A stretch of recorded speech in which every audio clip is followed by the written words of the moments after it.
This is 7 News. Tonight, Alan Bond mourns the sudden death of his wife. Exclusive new pictures, our Prime Minister's terror at the Australia Day protest. Move back! Move back! And an epic battle in the longest ever Grand Slam final. There's nothing I can say that can do justice to what we've just seen.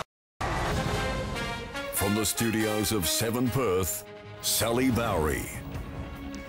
Good evening. A devastated Alan Bond has described his wife Diana Bliss as a beautiful angel just hours after she was found dead at their Cottesloe home.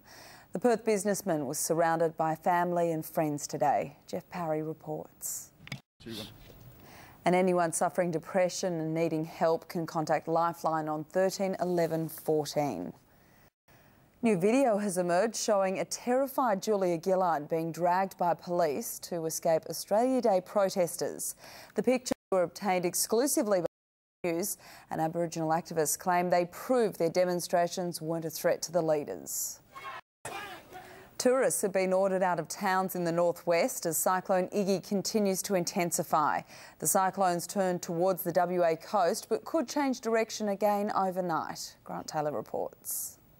If the Weather Bureau is right, then Carnarvon could find itself the next major centre to have Iggy sitting on its doorstep. Sally.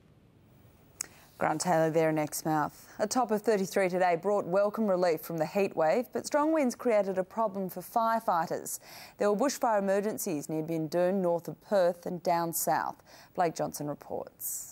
2 men have been killed in separate stabbings in WA overnight.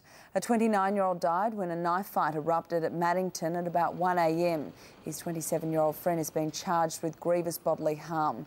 It's believed he intervened a fight between the victim and his girlfriend. Police say both men had been drinking. In Australand, a 28-year-old woman has been charged with murder after her 29-year-old partner was stabbed to death. A 5-year-old boy has died in a caravan fire in northern New South Wales. Fire crews arrived at a rural property in Monto to find a caravan engulfed in flames. They found the body of young Isaac Stacey inside. His father told police he put him to bed before returning to work at a nearby dairy.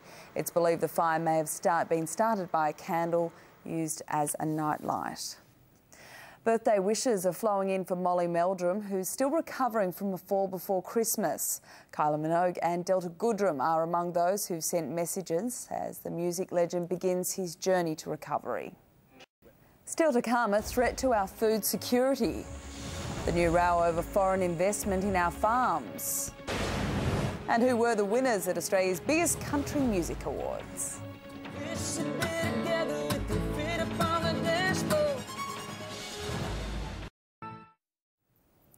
Farmers are expressing concern over a new Buy Australian campaign in which the government is encouraging Asians to invest in rural property. Farm groups are worried they'll be locked out of the market and lose control of Australia's food security. 7 News. It was a golden night for Keith Urban at the Tamworth Country Music Awards last night. Urban won Male Artist of the Year and Top Selling Album. He accepted his awards from the US. Thank you. Thank you so much. Hope you guys enjoyed it. Thank you again, and I look forward to seeing you real soon. Becky Cole won Vocal Collaboration of the Year for her duet with Casey Chambers. She also took home Female Artist of the Year. Time for sport now with Adrian Barrett. And Barrett, what an incredible final at the Australian Open. Yes, Sal, after the longest ever Grand Slam final, Novak Djokovic reigns supreme. Two of the greats put on a masterpiece, but after almost 6 hours, Djokovic is king. And the Glory set a club record in Adelaide. Perth Glory will go home with the 3 points. The Sydney Sixers are Big Bash champions after crushing the Perth Scorchers at the Wacker last night. Mitch Marsh starred with the bat for the Scorchers before Moses Enriquez smashed a match-winning 70 off 41 balls. And the Perth Wildcats have notched up their 6th straight win, a record under coach Rob Beveridge. The Cats thumped Townsville 87-55. The Crocs now haven't won in Perth since 2009. And well done to the Perth Heat, who are through to the ABL Championship Series. That's all in sport. Good night. Now here's Sally. Thanks, Barra. The weather's next, and then Perth's cheapest fuel.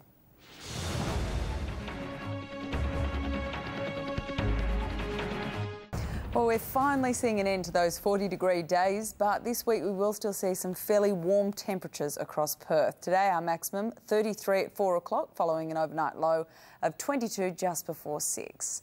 On the chart, a high will push fresh and gusty east-southeasterly winds across the southern half of the state into tonight, with some drizzle possible along the south coast to the east of Albany. Around the state tomorrow, Tropical Cyclone Iggy is expected to continue to move very slowly overnight before taking a more southwesterly track on Monday. A shower or two possible in the northern parts of the central wheat belt and also the central west, and some storms expected in the north, which should continue a little further south into the central Gascoyne and northern interior. Around the rest of the country tomorrow, wet weather is the story for most of the east coast. 30 degrees in Sydney, Brisbane 29, and a storm or two in Adelaide with a top of 24 degrees.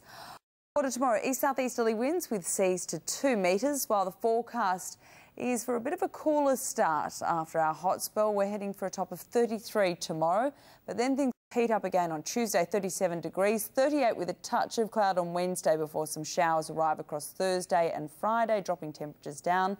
And then it looks like partly cloudy skies across the weekend. Saturday, 32 and a top of 33 degrees expected on Sunday. And that's 7 News this Sunday. I'm Sally Bowrey. Thanks for your company. Nobody knows.